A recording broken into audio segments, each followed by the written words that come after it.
An NHS GP who also runs an extremist Islamist group has been referred for investigation by his NHS trust after he described Hamas terrorists as freedom fighters. Yes, Dr. Wahid Shaida is already facing an investigation after footage emerged of him leading a rally in central London in October, where some were heard chanting for jihad. Quite incredible. Well, our reporter, Charlie Peters, joins us now with more on this story. And Charlie, how on earth has it got to this point? Well, a fresh investigation has been launched today after NHS North West London told us that it had reported Abdul Wahid's comments to NHS England and the General Medical Council, which they described as distressing comments. And they made that report because on Monday night on Talk TV, Abdul Wahid described Hamas, as you say, as freedom fighters.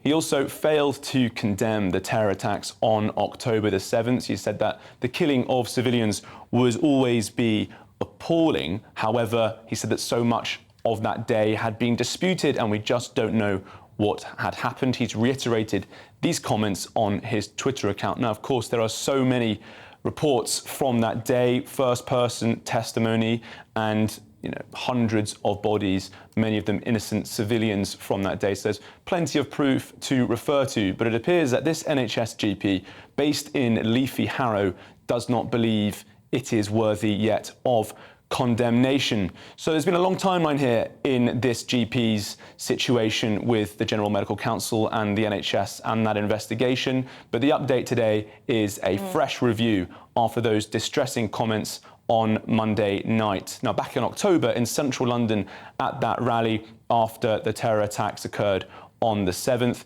he was calling for Muslim armies to intervene in the situation to deal with what he has described as an illegal occupation.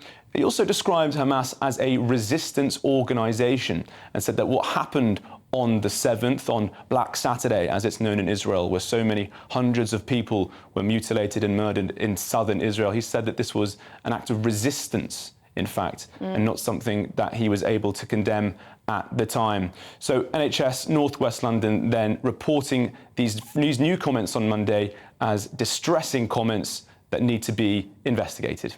It's quite incredible, or at least thoroughly depressing, that someone with these types of views would be working within the NHS. But this man, he is part of the Hizb ut-Tahrir group.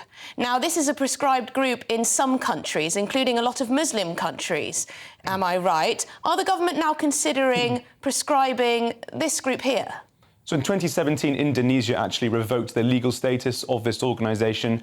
Its activities in Germany are prohibited, as in many other European countries. As you say, plenty of Muslim majority countries, as well. And that's because this group calls for the implementation of Sharia law and kind of a global caliphate for Islam, an extremely controversial demand, as you might expect, in many democracies.